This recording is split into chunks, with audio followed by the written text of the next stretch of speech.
Sef Gonzales is an Australian who was convicted and sentenced in the Supreme Court of New South Wales to life imprisonment for the murder of his father Teddy Gonzales, 46, mother Mary Loiva Josephine, 43, and sister Clodine, 18. Background: Sef Gonzales was born in Baguio, Benguet, Philippines to a prominent local family. After the 1990 earthquake destroyed their hotel business, Teddy Gonzales and his family emigrated to Australia, where Teddy carved out a successful career as an immigration lawyer. The Gonzales family appeared to be close-knit, the parents being strict, devout Catholics, and having high hopes for their children.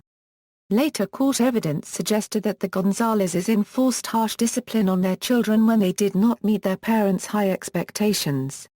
In particular, Teddy and Mary Loiva had hoped Sef would perform well academically, but he did not score well enough in his high school certificate to be accepted into medicine or law. After high school, Gonzales attended the University of New South Wales, where he stayed in Warren College for a time.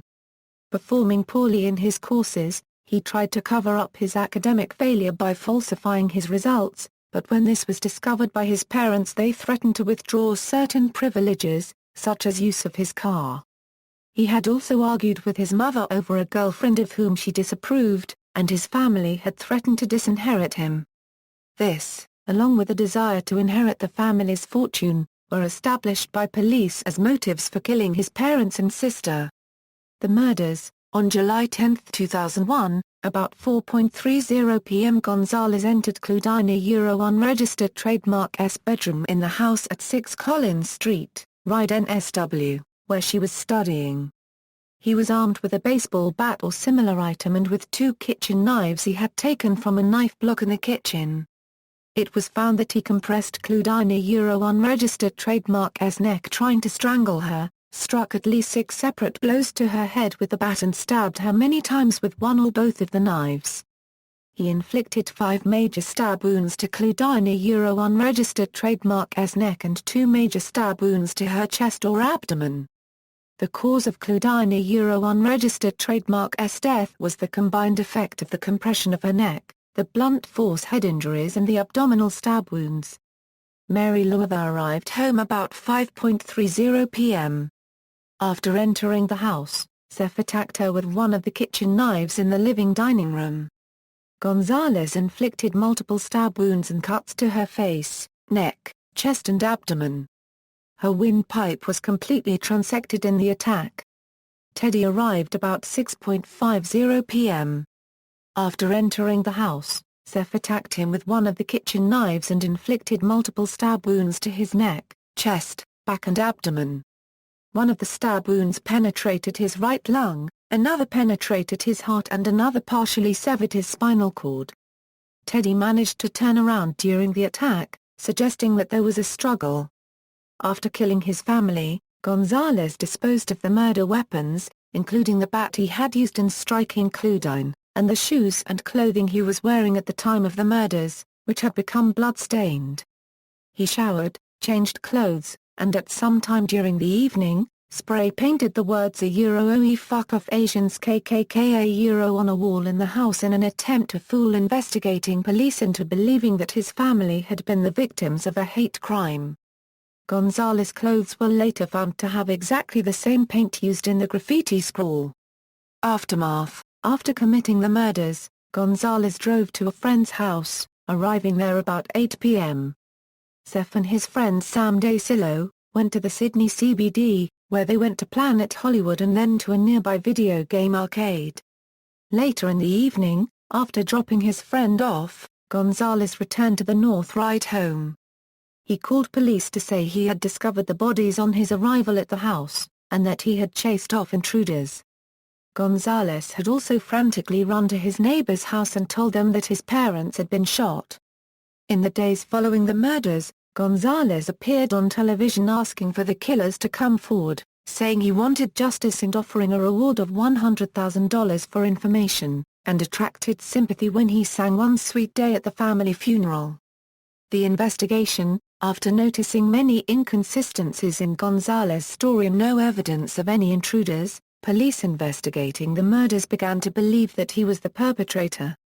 In December, investigating police were able to disprove Gonzales' first alibi, when they were told of sightings of his car in the driveway at the time of the murders.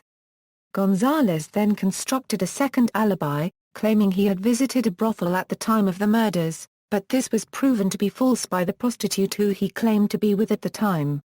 Other false trails were the fabrication of an email that implicated a business rival of Teddy in the murders, the fabrication of threatening emails, and the staging of an attempted burglary and an abduction. A few days after the murder, Gonzales visited the family's accountant, inquiring about his inheritance. Gonzales put a deposit on a $173,000 Lexus, telling the dealership he would be using his inheritance to pay for the vehicle. He traded in his parents' cars and pawned his mother's jewelry.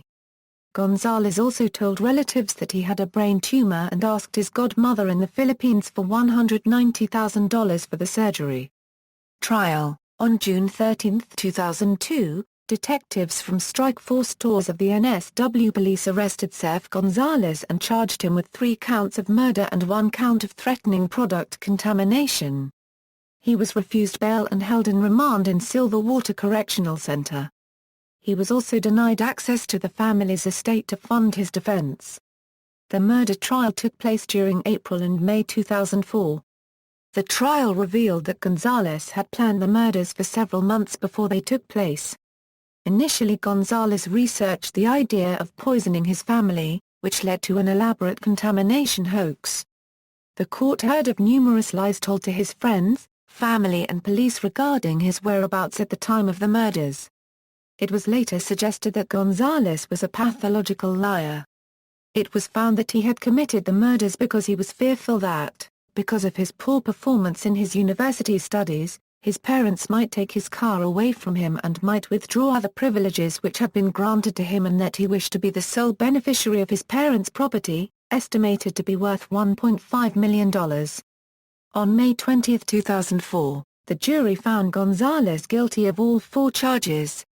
He was sentenced on September 17, 2004 to 3 concurrent life sentences without parole for the murders, Justice Bruce James remarking, "I consider that the murders show features of very great heinousness and that there are no facts mitigating the objective seriousness of the murders, and hence the murders fall within the worst category of cases of murder at common law."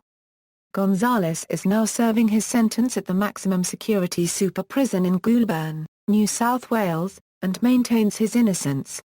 Appeal. In June 2007, Gonzales was granted approval to appeal his conviction and his sentence. The Supreme Court determined that statements taken from Gonzales by police on the night of the murders may be inadmissible, as he was not cautioned. On November 27, 2007, Sef Gonzales' appeal was dismissed as there had been no miscarriage of justice, and his convictions remained. Gonzales' home, the North Ryde house where the murders took place, was put on the market, arousing controversy in October 2004 when the prospective buyers, a Buddhist couple, learned of the home's history. They had not been informed of the events that took place there, finding out from a newspaper only when the balance of the sale value was due. After this incident was publicized, the NSW government made it illegal to sell a house without disclosing murders that took place in it. L.J. Hooker eventually refunded the buyer's deposit on their purchase due to the bad publicity it caused for L.J. Hooker. The real estate company was also fined $21,000.